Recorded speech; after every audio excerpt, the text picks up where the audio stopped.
बिस्मिल्लाहिर्रहमानिर्रहीम। अस्सलाम वालेकुम नाज़रीन, एनबी न्यूज़ के प्लेटफॉर्म से मैं आपका मेज़बान नवाज भुट्टो आपकी खिदमत में हाजिर है। नाज़रीन, जमात इस्लामी और पीटीआई की दरख्वास्त पर सिंध हाई कोर्ट के 2 रुकनी बेंच ने महफूज किया हुआ फैसला बिलाखिर सुना दिया है और इस हवाले से जो है वो इलेक्शन कमीशन और सिंध हुकूमत को वाज़ेह तौर पर हिदायत जारी कर दी हैं कि 1 महीने के अंदर तमाम इंतजामात मुकम्मल करवाए जाएँ, किए जाएँ। और सिंध हुकूमत को सख्ती से कहा गया है कि वो इनको जो भी टेक्निकल असिस्टेंस चाहिए या जो भी अमन अमान के हवाले से जो है उनको पुलिस फोर्स या जो चीज़ें चाहिए वो प्रोवाइड करे। नाज़रीन, मैं यहाँ कोई कानूनी माहिर नहीं हूँ, ताहम मैं इतना ज़रूर जानता हूँ कि अपना हाई कोर्ट इलेक्शन कमीशन को मजबूर नहीं कर सकता कि वो किस तारीख को कब और कैसे जो है वो इलेक्शन करवाए। नाज़रीन, ये फैसला हुआ है बल्दियाती इंतखाबात के दूसरे मरहले का जो कराची और हैदराबाद डिवीजन में होने हैं। तो इस हवाले से पीटीआई ने और अपना जमात इस्लामी ने आइनी दरख्वास्तें इस्लामाबाद, लाहौर, कराची हाई कोर्ट में दायर की थी। तो उनकी मुसलसल समाअत चल रही थी।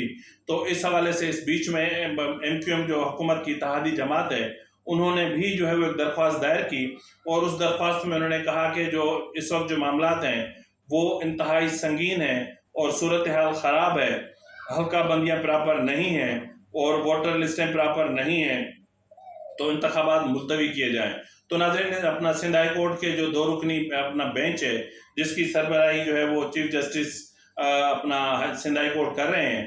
तो इस हवाले से मज़ीद क्या चीज़ें हुई हैं, क्या मामलात हुए हैं, ये हम जानते हैं। अपना जो कोर्ट रिपोर्टर हैं, सीनियर कोर्ट रिपोर्टर हैं और जो है वो अदालती उमूर पे उनकी बहुत गहरी नज़र होती है, सिकंदर भुट्टो साहब।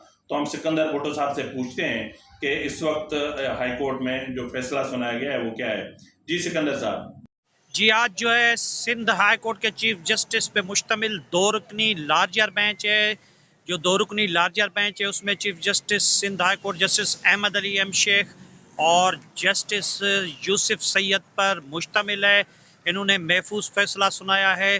कराची में जो बल्दियाती इलेक्शन हैं कराची और हैदराबाद डिवीज़न के, उसके मुतालिक पीटीआई जमात इस्लामी ने दरख्वास्तें दायर की थी। पीटीआई और जमात इस्लामी का मौक़िफ़ था कि सिंध हुकूमत जो है वो मुसलसल इलेक्शन से भाग रही है, वो बल्दियाती इलेक्शन नहीं कराना चाहती, जिसके मुतालिक पीटीआई और जमात इस्लामी ने ये दरख्वास्तें दायर की थी। इस पे जो है 14 नवंबर को फैसला महफूज हुआ था। तो एमक्यूएम की जो दरख्वास्त थी वो सिंध हाई कोर्ट ने पहले ही मुस्तरद कर दी थी। आज जो है सिंध हाई कोर्ट ने मुख्तसर फैसला सुनाया है, फैसला किया है कि जो बल्दियाती इलेक्शन है कराची और हैदराबाद डिवीज़न में, उनको 4 हफ्तों में शेड्यूल उनका जारी किया जाए। सिंध हाई कोर्ट में आपको बताता जाऊं कि उन्होंने ये भी कहा है chief secretary Sindh, IG Sindh और इलेक्शन कमीशन से कि जो भी इंतज़ामात हैं उनको मुकम्मल किया जाए। आपको ये बताता जाऊं कि chief justice Sindh high court ने ये फैसला, मुख्तसर फैसला पढ़ के सुनाया। Chief justice Sindh high court ने कहा कि इलेक्शन के मुतालिक के 4 हफ्तों में इलेक्शन मुकम्मल करने के लिए तमाम जो इंतजामात है, पुलिस है, नफरी है या दीगर स्टाफ वगैरह है, वो भी मुकम्मल किया जाए। नाज़रीन, आपने सुना होगा कि 4 हफ्तों के अंदर आपको इंतजामात मुकम्मल करने हैं, यानी सिंध हाई कोर्ट का ये फैसला है कि 4 हफ्तों के अंदर। तो बहरहाल जो है वो अदालत है, अदालत की मर्जी है और आई एम श्योर कि सिंध हुकूमत कभी नहीं चाहेगी कि इंतखाबात हों और बल्दियाती इंतखाबात का दूसरा मरहला मुकम्मल हो, क्योंकि उसके पास बहुत सारे जवाब हैं। अभी उसने जो है वो सुप्रीम कोर्ट में इसके खिलाफ अपील भी दायर करनी है और उसके हवाले से भी बहुत सारे जवाब इनके पास मौजूद हैं। और इसके अलावा नाज़रीन, हैरत होती है कि जब भी कोई मुंतखब हुकूमत बरसर इक़्तिदार आती है तो वो बल्दियाती इंतखाबात से गुरेज़ां होती है, यानी इस कदर बल्दियाती इंतखाबात से भागती है। तो ये मतलब हैरानकुन बात है। तो ये हैरानकुन बात क्यों है, ज़रा मैं आपको इसके हवाले से तफसील से बताता हूँ। नाज़रीन, महकमा बल्दियात जो है वो तकरीबन 26 महकमों के 26 महकमे हैं या 13 महकमे हैं जो इसके अम्ब्रेला के उससे नीचे आते हैं, यानी महकमा बल्दियात के अम्ब्रेला के नीचे आते हैं।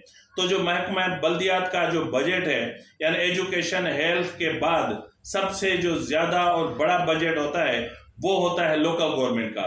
लेकिन बदकिस्मती हमारी ये है कि जो हमारे जो अरकान असेंबली हैं वो ये नहीं जानते कि उन्हें वोट क्यों दिए गए, वो मुंतखब क्यों हुए, और वो जिस इमारत के अंदर बैठे हैं, जो असेंबली के अंदर बैठे हैं, तो वो क्यों बैठे हैं, उनका काम क्या है वहाँ पर। नाज़रीन, ये जो मुंतखब होके आते हैं अरकान असेंबली, इनका काम सिर्फ लेजिस्लेशन होता है, कानून साजी होता है, कानून की बेहतरी होती है, तरमीम लानी होती है। जो पुराने कानून है उनको नए कवानीन में रिप्लेस करना होता है, और जो पुराने कवानीन में जो पुराने मामलात हैं उनको तरमीम के जरिए ठीक करना होता है। लेजिस्लेशन जो है वो इन MPs का काम होता है, और इनका जो आईनी जो इनका जो अपना है अख्तियार है वो लेजिस्लेशन तक महदूद है, मुलाजमतों में कोटे पर नहीं है। किस इलाके में कितने भंगी झाड़ू देंगे, और अगर 20 भंगी झाड़ू देते हैं तो वहां पर 5 भंगी लगा दो, और जो है वो 15 भंगियों की तनख्वाह MPA को दे दो। कहाँ सड़क बननी है और कितनी सड़क बननी है, ठेका किसको देना है, ये फला MPA डिसाइड करेगा। किसको कितने पैसे जो है वो देने हैं इमदाद में या मदद में या कुछ में, वो वहां का MPA डिसाइड करेगा। कितनी गांव में कितने देहातों में जो है वो सेवरेज का सिस्टम ठीक होना है, ये MPA डिसाइड करेगा। मतलब हैरत होती है कि इनका काम बुनियादी तौर पर सिर्फ लेजिस्लेशन है।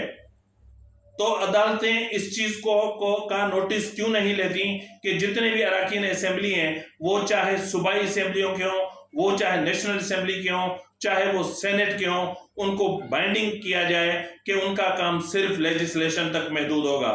उनके लिए आर्म्स लाइसेंस का कोटा नहीं होगा, उनके लिए मुलाजमतों का कोटा नहीं होगा, उनके लिए जो है वो लोकल गवर्नमेंट के फंड्स नहीं होंगे, उनके लिए डेवलपमेंट फंड्स नहीं होंगे।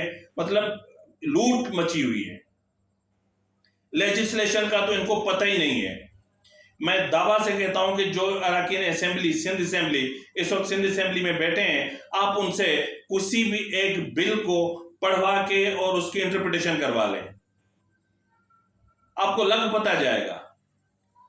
और यही वजह है कि जब आमलियाती दौर होता है तो उनकी कोशिश ये होती है कि जो जिस तरह अपना एक आमिर अपना जनरल मुशर्रफ और इससे पहले जनरल जिया, तो इन्होंने जिस तरह जनरल मुशर्रफ ने जिस तरह जो डिवोल्यूशन प्लान दिया था, अख्तियारात की मुंतकली का प्लान दिया था, और ग्रास रूट लेवल तक जो है वो जो डेमोक्रेटिक सिस्टम था वहां तक उसको लेकर जाने की कोशिश की थी, और निचली सतह से मसाइल को हल करने के लिए लोकल गवर्नमेंट सिस्टम जो था उसको मजीद मजबूत करने की कोशिश की गई थी और किया जाना चाहिए।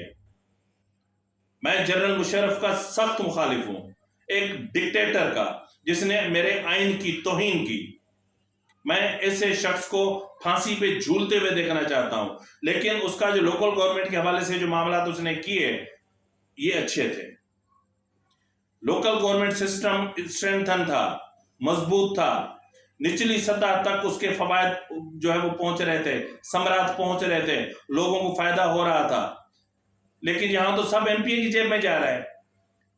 जिस नाली की रिपेयर होनी है उस नाली की रिपेयर के पैसे भी MPA के जेब में जा रहे हैं, और जो सड़क बननी है उस सड़क के जो डेवलपमेंट के पैसे हैं वो भी वाया ठेकेदार उस MPA की जेब में जा रहे हैं। आप जाके फाइलें चेक करें, अगर आप फाइलें चेक करेंगे ना तो फाइलों में इस वक्त सिंध के मतलब मोर देन 50% से ज्यादा प्रोजेक्ट्स कंप्लीट हैं, फाइलों में, कागजों में, दस्तावेजात में।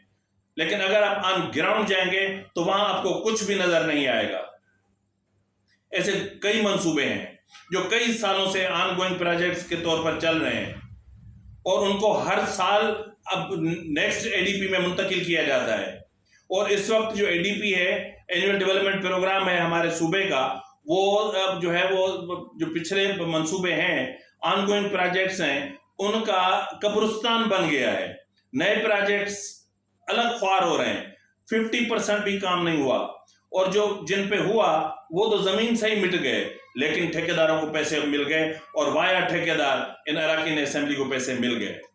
तो यही वजह है कि ये नहीं चाहते कि जो है वो मतलब ये लोकल गवर्नमेंट सिस्टम मजबूत हो, स्ट्रेंथन हो, और जो डेमोक्रेसी है, बेसिक डेमोक्रेसी, यानी वो नीचे ग्रास रूट लेवल तक जाए और लोगों के फैसले उनके अपने मुंतखब किए हुए जो काउंसलर्स होते हैं वो करें और वहां के मसले वहीं के मकामी सतह पर हल हों। ये नहीं चाहते।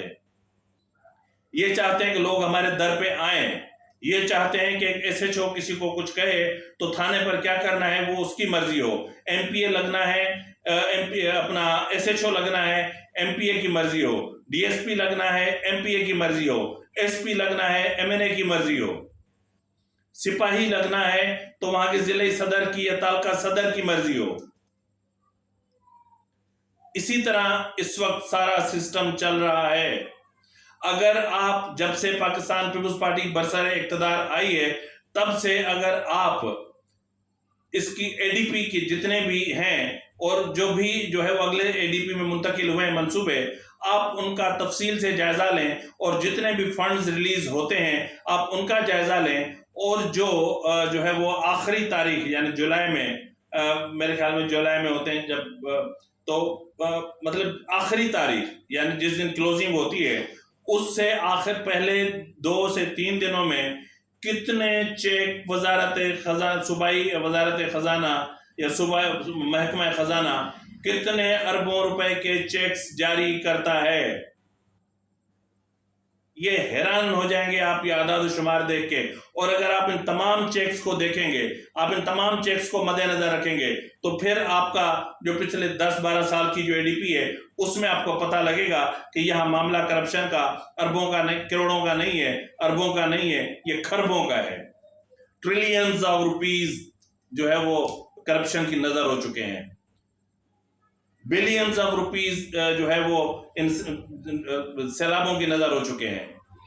लेकिन प्लानिंग कोई नहीं है हमारे पास, प्लानिंग कोई नहीं करनी। और हमें इन प्रोजेक्ट्स के नाम पर, लोगों की मैयतों के नाम पर, लोगों के कफन के नाम पर और उनकी तदफीन के लिए खुश्क ज़मीन ना होने के नाम पर, लोगों के घर डूब जाने के नाम पर, लोगों के घर गिर जाने के नाम पर, गांव सफाई हस्ती से मिट जाने के नाम पर, बिलखते भूख से सिसकते बच्चों के नाम पर और पर्दादार खवातीन को चारपाइयों के नीचे बैठने के नाम पर और भूख से मरते लोगों के जो है वो नाम पर, और वो लोग जो मतलब एक इज्जतदार कहलाए जाया करते थे, आज वो किस हद तक मजबूर हो गए हैं उनकी मजबूरियों के नाम पर।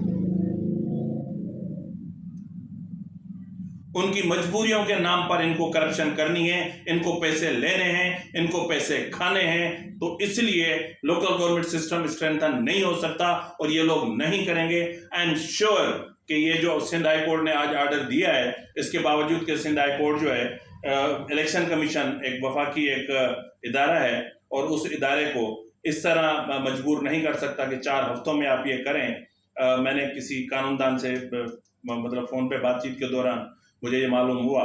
तो बहरहाल जो भी होगा, अब 4 हफ्ते तो बहुत दूर हैं, तो 4 हफ्तों में देखते हैं कि ये मामला फिर किस तरह लटकाया जाता है और फिर अपीलें कहाँ पहुँचती हैं और फिर कहाँ से इनको स्टे मिलते हैं और क्या होता है। तब तक अपने मेज़बान नवाज भुट्टो को इजाज़त दीजिए।